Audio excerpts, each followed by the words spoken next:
Coming live from Melbourne, Australia is our guest this afternoon. Welcome to this very special edition of the KJ Masterclass Live, the show which ensures that you profit from your time spent here with experts, either through their industry insights, information, or simply learning from them. And before I move forward, may I request you to subscribe, follow, like, and comment on whichever platform you're watching or listening to this show on. And today we have Linda King, founder of the Smart Travelista, author, travel writer, blogger. Welcome to the show, Linda. Thank you, Ajay. Hi, everyone. Thank you for having me.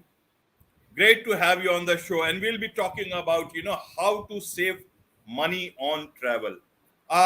From your perspective, Linda, you believe in a lot of saving money for travel. You have also saved a lot of money and have guided a lot many others to do the same. And now you will be talking about amazingly simple trips to save money before and while traveling. But before that, how does this travel trend look like after COVID? How you manage a lot of things, you advise a lot of people on traveling. So how does it look like how does the travel scene look like at the moment post COVID, in that transition phase that we are in? Well, I can talk about Australia. It's absolutely exploding and the airlines cannot keep up. So, obviously when the pandemic happened, a lot of the planes were put in the desert just to, so they wouldn't need a lot of maintenance when they came back out. But in Australia, the airlines cannot cope with the demand. So I'm thinking that it's worldwide. So yes, the pandemic sort of flattened everything to do with travel, but now it's ramped up more than they expected. COVID's still hanging around a little bit. People are still getting it. And so the airlines are looking for staff and hiring more people. So I think it's gone from one extreme to the other, AJ. We had nothing for 2 years. And now I know myself, I really want to travel. I'm so excited to be traveling again. And I think a lot of other people are. And I don't know if you know a lot about Australians, but we're big travelers and we love traveling. So as soon as they opened our borders, people were like, get me out of here. I need to get somewhere. Right. So is this travel getting done domestically, internally within the country, or is it more on the international side? What is the trend are you seeing, at least from Australia side? So when the pandemic was happening, we could only do domestic because our borders were closed. So a lot of people were utilising, they had to be careful because we'd have snap lockdowns between borders, domestic borders. So what's happened is Australians have gone through domestic flights and they're like, well, we've done that. Now we want to go international. So I think, everyone that I spoke to around that time said that most other countries, the populations were doing the same. They were going on road trips, taking their van out. So I think what's happened is the population's exhausted all the domestic options, which they may not have done normally, but they had no other option. Now I think it's about international. I think, I can talk to you from an Australian's perspective, but people that I've spoken to in the US are saying the similar sort of thing, and also in Europe. So yeah, definitely international booming. But, obviously we've got to still live with the virus. Right. And still take precautions. So, yeah, but I think definitely from what I'm seeing in the travel trends, it's internationally mostly. Right. Why I ask this is that, hospitality and the tourism industry has bore the brunt of COVID quite, strongly. Now, there is this trend of perhaps, if I am telling it correctly, it's revenge travel. People want to just go out and do their travel. When do you see this particular trend ending and the regular travel happening? Because that's where everybody can plan it in a very certain manner, in terms of either from the hospitality sector, tourism sector side also, they can decide that this is going to be continuous business, And even from a domestic traveler point, even from a traveler point of view, at the Mm. moment for so many of them, uh, it will be difficult for them to afford. But then when things will be a bit normal, they can certainly start looking at, traveling within the budget, and that is where a lot of your expertise will come in. So when Yeah. do you see, in your experience, understanding of the present trends, thus traveling coming down to a normal level, and this revenge traveling and all that stuff getting down to getting an end to it? I think there's a lot of people that are wary at the moment. So they're expecting lockdowns. So in Okay. Melbourne, we had so many lockdowns. It was like a continuous lockdown for so long. And so people were really worried and cautious about doing anything. I think people have probably got a little bit of that still in them, and they're worried because they don't want to put all this money out for travel and then have it cancelled on them again, Right, like right, right. what happened when it hit. So I think I reckon give it about 6 months. I reckon probably the beginning of 2023. I think it'll be more normal. I think the airlines and the travel industry would have caught up. They would be able to manage the demand. And it probably gives people a little bit of extra months up their sleeve as well, where they can save a bit more money, and then do a really good trip. So, me, I'm taking a risk. I'm going this weekend, and also the month after I'm going. But, I think if you've got travel insurance, I think you're going to be covered okay. And obviously be vaccinated. I'm fully vaccinated. I think I've had 4 vaccines. And just, they say you don't need to wear a mask, but I'm going to continue to do that because I just think it's good practice. It will protect me when I travel. But yeah, it just depends on the individual, AJ. I don't know. It depends on whether that person wants to take a few more risks or whether they want to just wait. Either way, I think it's okay. It's the individual choice, really. Right. Right, Linda. Now let's come down to the normal situation. Things are getting back to normal, and people start traveling. Now they can, as you can say, in the next 6 months, they can look at normal travel. Now, a lot of people are budget travelers. Even if people have got money, they don't want to unnecessarily just waste their money. And that is where our topic of discussion is: how to save money on travel. So, what are the things that travelers, before they even plan to go or while they plan to travel, should they keep in mind so that they can, save money? And saving money means you can travel more. So please share your expertise with us. Yeah, there's a lot of little tips. The first big one would be to book online yourself. So a lot of Okay. people go to a travel agent, and that's a good choice for some people if they don't have the time to do it, and they want to pay someone. But with a travel agent, you're paying for their commission, and sometimes you're definitely paying for their expertise as well.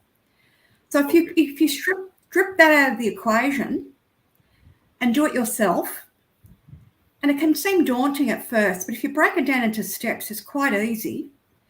And obviously, it takes a little bit more research because this is what the travel agent does. They do research for the client and they have a look at what the best option is. But if you do all of it online, so if you can book your flight online, do your accommodation direct with the hotel or the other accommodation provider, go direct with your touring, go direct with your car hire, whatever it is that you get, do it direct. So that would be my first big tip.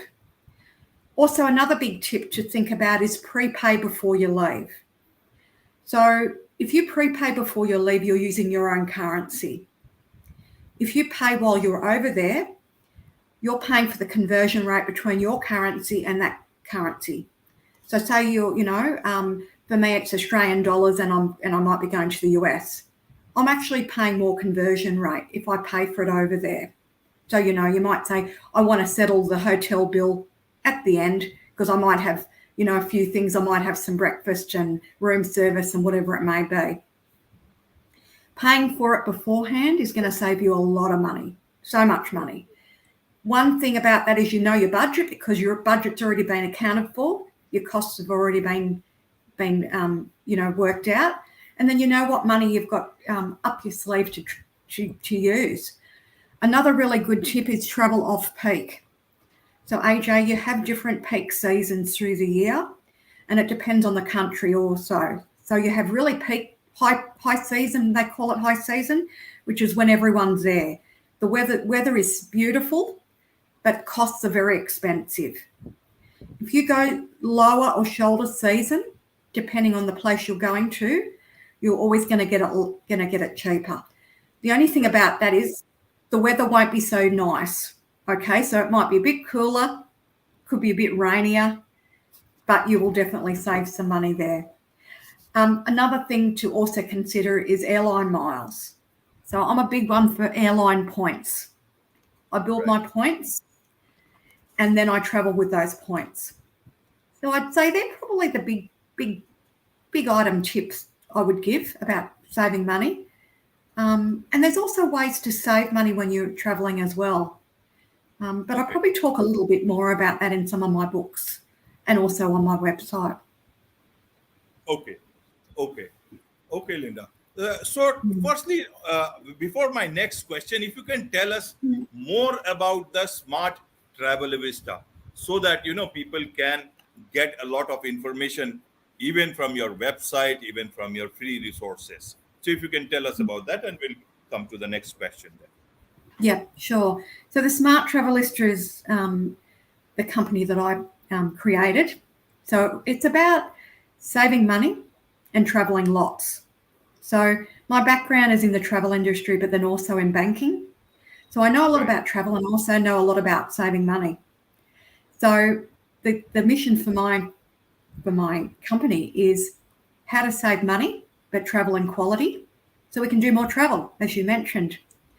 On the Smart Travelista website, I do blogging about, and mainly around tourist destinations and also how to save money. I also talk about writing. So I get a lot of engagement from people about, beginner writers. So I also talk about that. But on my website, I also have a lot of the interviews that I've done, which also give people a lot of great tips about travel, and also all the books that I've got on Amazon. So it's really a travel hub, I would call it, where people meet, people reach out and engage, and we just talk about our favourite thing, travel. And yeah, that's really what the Smart Travelista is. And you're a Smart Travelista in my books. If you follow the tips, then you're a Smart Travelista. Right, Linda. Now coming to the tips that you just shared, one of the tips was, the first one was to try and book yourself anything that is possible. Now, how does one know when somebody is a first-time traveler, or even more than for one time or twice, but to know about international locations? How would they know about what is the best price of a particular thing, in terms of airline, in terms of hotels, in terms of other places, even taxi hire and all that stuff? Because the second you suggested is to pay beforehand in your currency, so that it saves you later on that currency conversion and all. So how does one decide what is the thing that they should follow, and when is the time they should actually go and taking somebody else's help as well as expertise? How does one go about it? Great question, AJ. Many parts of this question. I would say if you're planning on a trip, think about where you want to go first up. Now, there's amazing resources on the internet. So say you want to go to, I don't know, India. You might want to go to India. Someone from Australia might want to go to India. They would Google India. And then also work out where you want to go to, right? And then what you need to do is build around that itinerary. So firstly, for me, I have to get my annual leave approved by my employer. That's the first thing. Otherwise, we're not going anywhere. So we get our holiday approved. And then the next step would be to do research on the internet. Find out where you want to go to, or what it is where you want to travel to. And then what I would do is start looking at airline websites. So for me, as an Australian, I would look at Qantas. That's the airline that I would travel on. So my first point of call would be Qantas website and finding out all the information I can about where they go. Because if they go there, great, my flight all sorted. I've got to book it, obviously, but then I know that they're going to fly there. Then, what are their recommendations for hotels? You can also go on places like TripAdvisor, Expedia. They're like travel trawlers, I call them, like travel, and sometimes they combine everything together. There's one that we use in Australia called Webjet, and it brings together all flights, accommodation, touring, and everything. So if you wanted to go on one of those websites and you were, a little bit unsure about how to do, book the flights, book the accommodation, you could go on one of those internet providers and they'll do it for you. So they'll go, okay, you're flying to New Delhi. What date are you going on? Okay, you need accommodation, and it will actually help you do that. You can use those sites or you can do it on your own. But again, it's about, okay, how long am I going to be away for? A week? Okay, so I need accommodation. I need my flights. I need accommodation. What am I going to do there? Am I going to sightsee? Am I going to walk around and do that on foot? Or am I going to get someone to take me on a day tour? So these are the sorts of things that people need to consider. Do I need a visa to go there? Because you might need a visa. Then that's something else that potentially your airline website might tell you. When you book, I know for me, when I book the flight, it'll say, have you got your visa? And it'll give you a link to get your visa. But there's so many great websites on the internet. We're so lucky. And it's just about knowing which ones are going to give you the best information. So for me, the research might seem like it's taking time, but that time that you research is actually going to save you money. Right. And then what I would say, AJ, is if that's a little bit too hard or you don't have the time, then that's when I would maybe go to a travel agent, because that's what they're paid to do. They're paid to do that research, to give you the best option. And if you're okay with paying that money that they charge, then do it. Okay. Okay, Linda. Now, one important part here is for a traveler who is good at planning, and there are so many people who are not so great at planning their travel. But everybody wants to know one thing: what is the ideal time frame? How early should they start planning? What is the ideal time for them to plan to get the best of everything for their travel? So it depends. You can look at 12 months in advance. From my experience, I leave it around about 6 months, because what happens in the meantime is sales will become available. And that's another thing I was going to let everyone know about.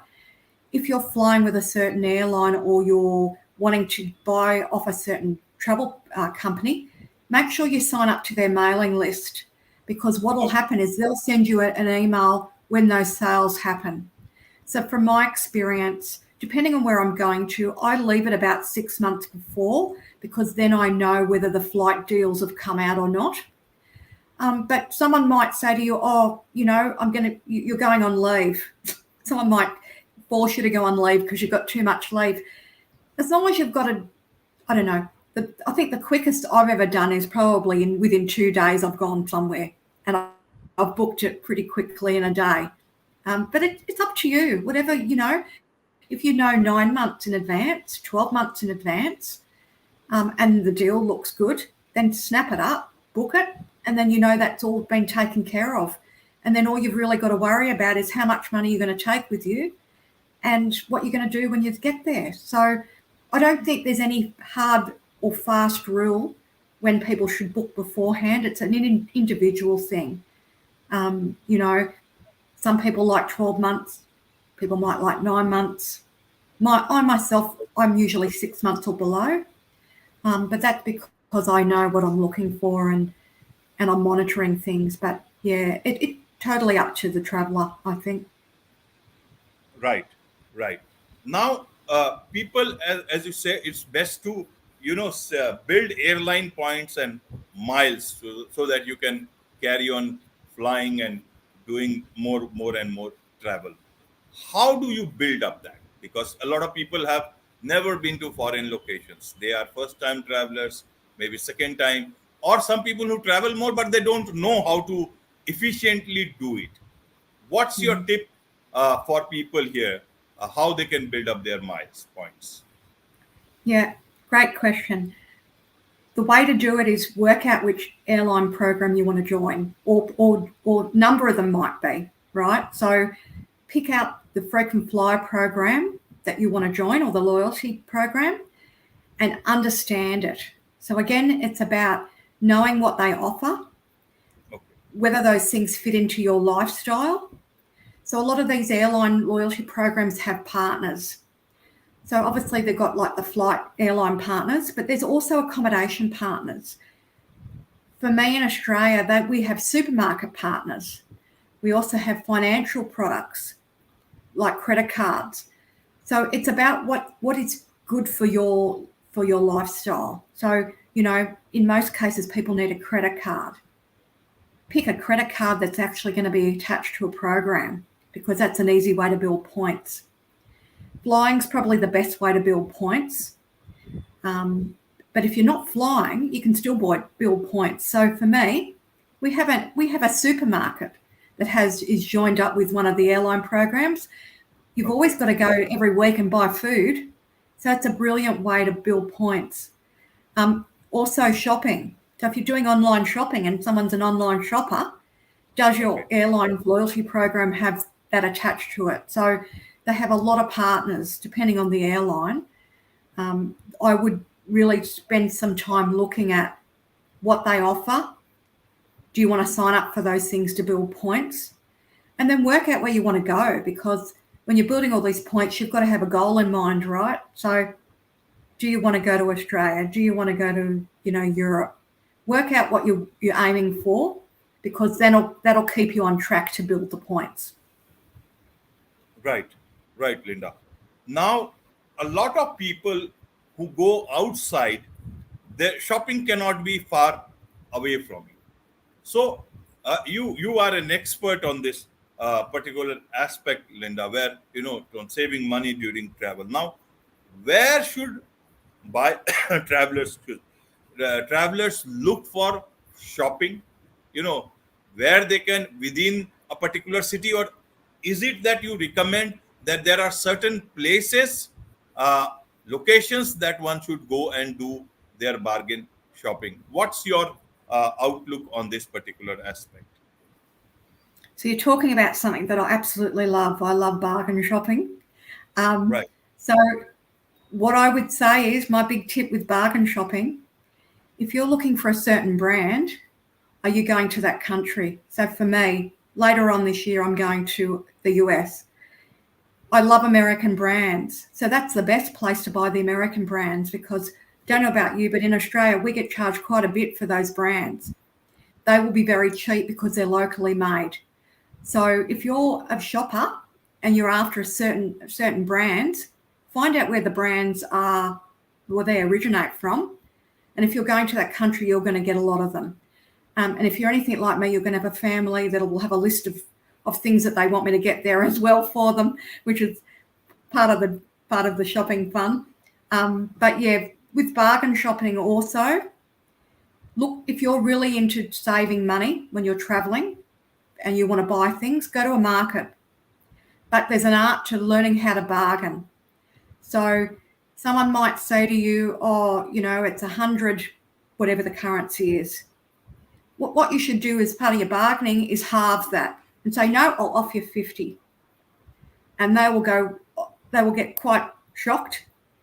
But always start low when you're bargaining, because then you've got room to move.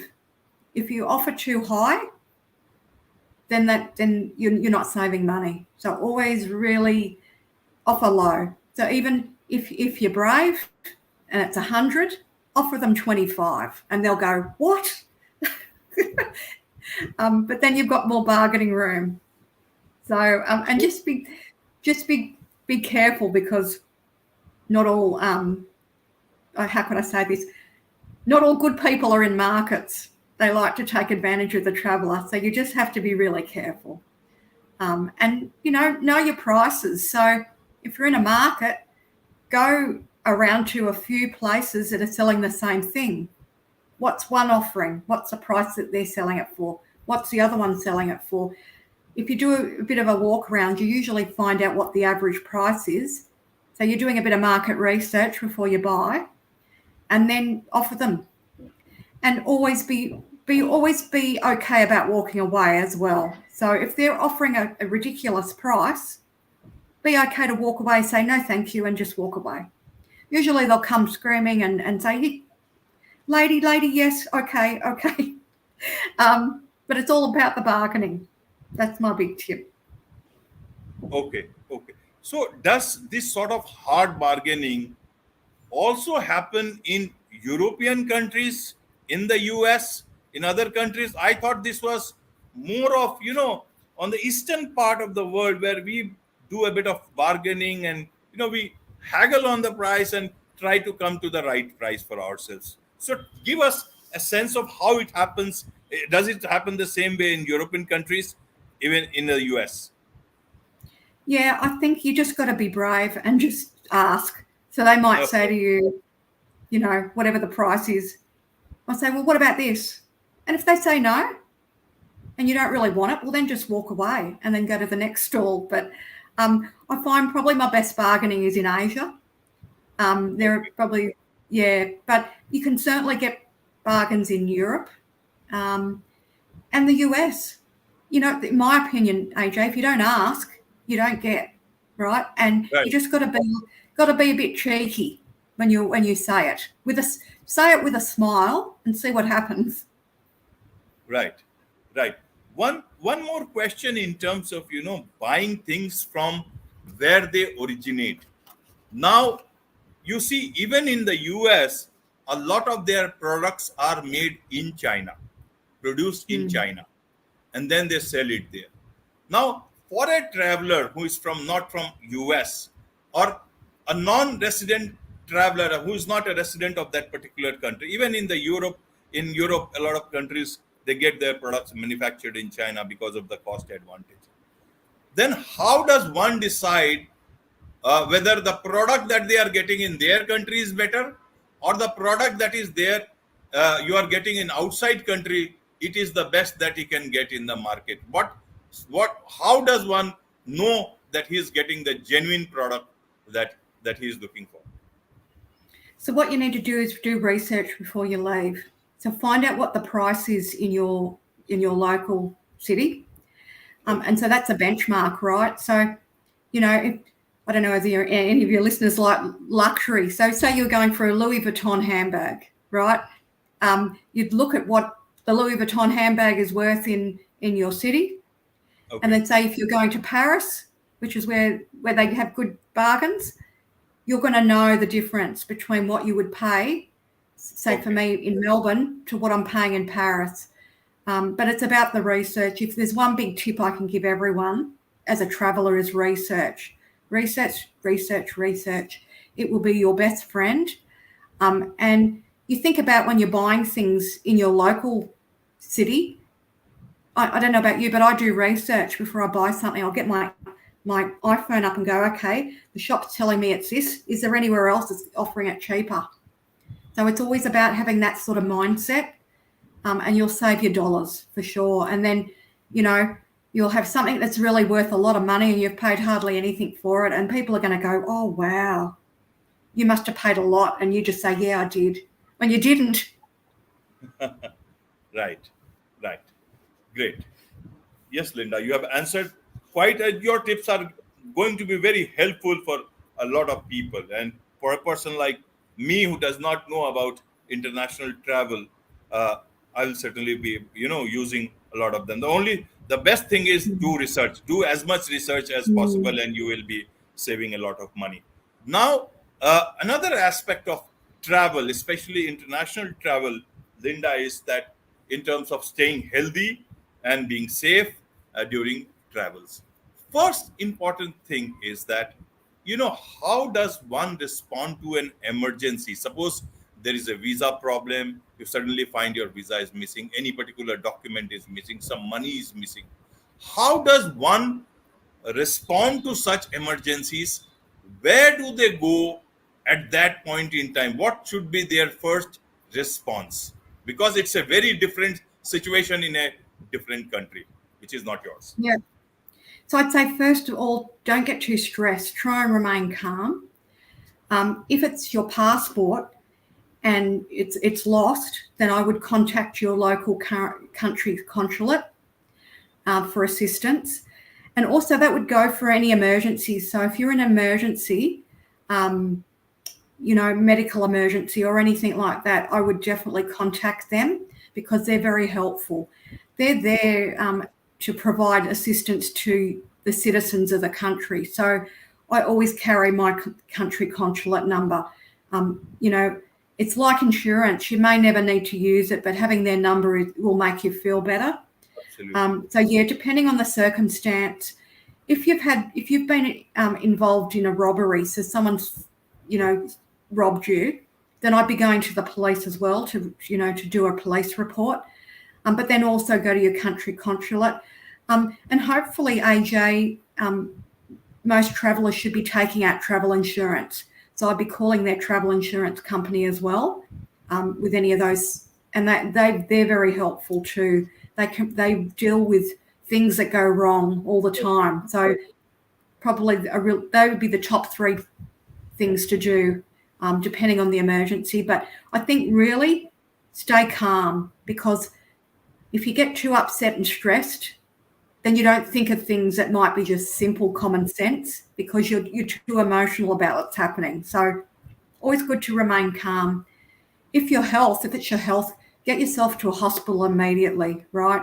Because that's life and death. So, but yeah, it just depends on what the emergency is. But I think a really big tip about traveling is always try and be safe when you're traveling. Don't put yourself at risk, because then you won't need to do all these things, right? Right. And how do you stay safe in terms of, if there is no health emergency, if all your documents are safe, but then some neighborhoods can be difficult to deal with? How do you stay safe? What are the things to keep in mind anywhere that you are? How do you deal with that? Yeah, be really careful. Don't walk down secluded, empty streets at night, either by yourself or with other people. Not that we want to think that everyone's like this, but predators come out at night and they're looking for targets to prey on. So just be really careful. My suggestion is always, if you are out at night, go with the crowds, because crowds that have got families, because kids and families wouldn't be in the crowd if it was unsafe. So always try and be in the crowds. I would also say just don't draw attention to yourself either. So what I mean by drawing attention to yourself, don't wear your gold jewelry. Don't wear your expensive clothes. Dress like the locals, people will always want to look good when they're traveling, but you will stand out as being a tourist, and then you can become a target for someone that wants to do no good, right? So it's just about how you try and blend in. You can't really blend in sometimes because you're going to look like a tourist, right? But what you can do is just don't draw attention to yourself. So just, another thing too, if you're shopping, don't go through your wallet outside on a footpath where people are walking past. Do it somewhere discreetly, because if you're showing money, that's another attraction for people, right? They go, oh, this person's got a lot of money. We might try and rob them, But yeah, I think just common sense tips that you would do in your own country. And yeah, I think going out at night's a big one. And people will talk to you sometimes. I mean, the beauty of travel is you meet a lot of people, but just be really careful what you tell people too. You don't want to be telling people where you're staying, especially, or your room number. Like, that would just be crazy, right? Because they'd go, I want to speak to such and such and room number And, it's just a crazy thing to do. But I think just common sense tips, keep yourself safe, blend in with the crowd. Don't take all your money out with you. So you might have all your money that you've brought with you. Take it out in little, little parcels. So you might be somewhere for 7 days. Split your money between the 7 days, or you might know what you're going to do for that day. Just take enough money. So if you are robbed, touch wood that you aren't, but if you are robbed, you've still got some money already back in the hotel, right? Right. Right. But just, really common sense tips are always good.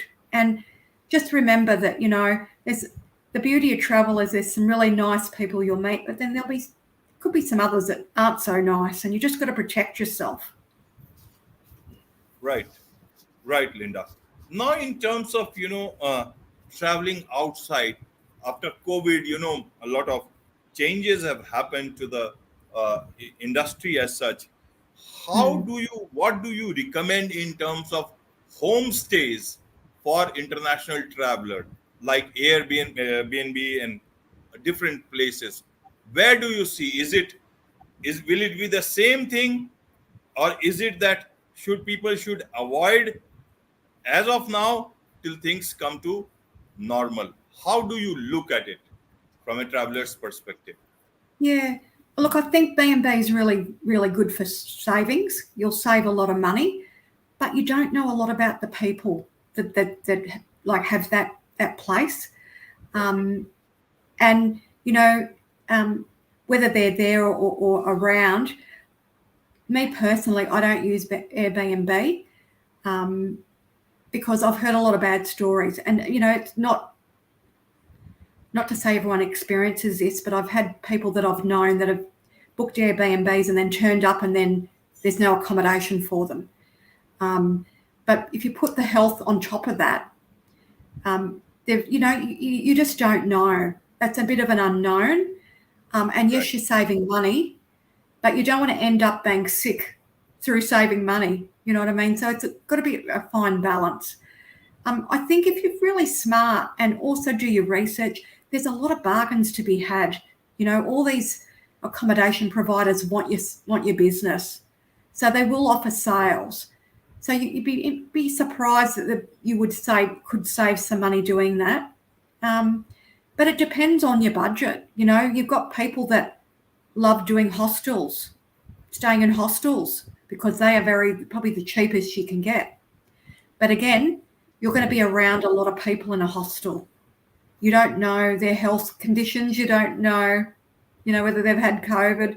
You don't know any of that. And yeah, I think you've got to balance the health and the cost savings, really, if you're thinking about it, because you don't want to be going on a trip and then end up with COVID. Like, that would just be a nightmare.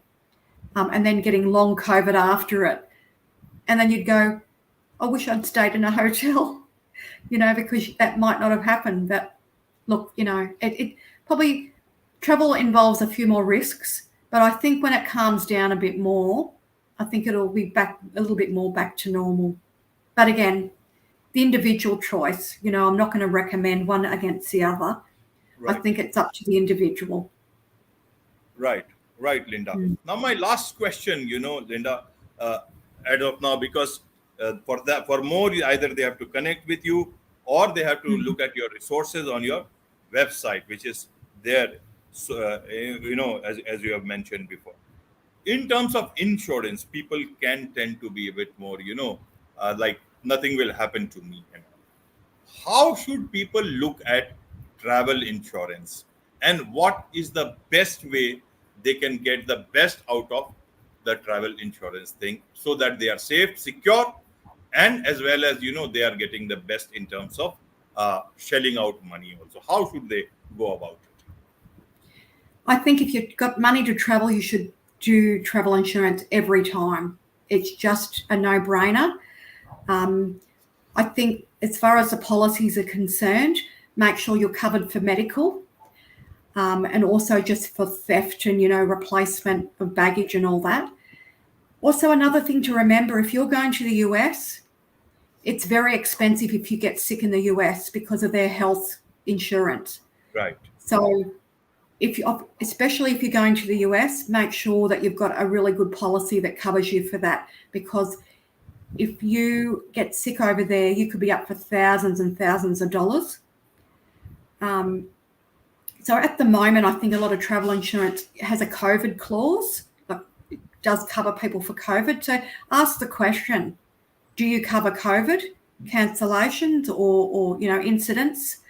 But I would just make sure that, one, you're covered for medical, for loss of baggage, and also for cancellation of trip, that you're going to get the claim back from that.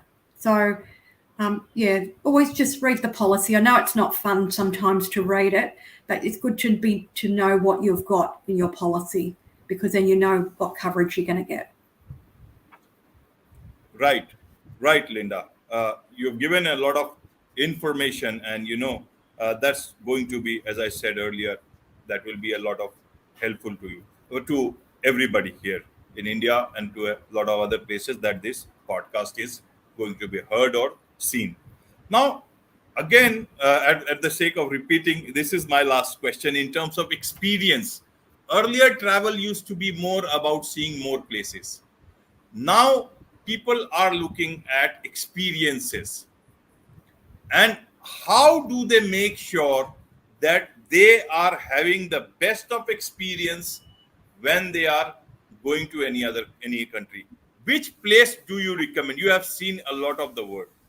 Which places you recommend for a first time traveler to certainly not miss out, or certainly go to? If you can name a few. Well, my favourite is Europe. I absolutely love Europe. I think wherever you go, pick a place that's got a lot of diversity.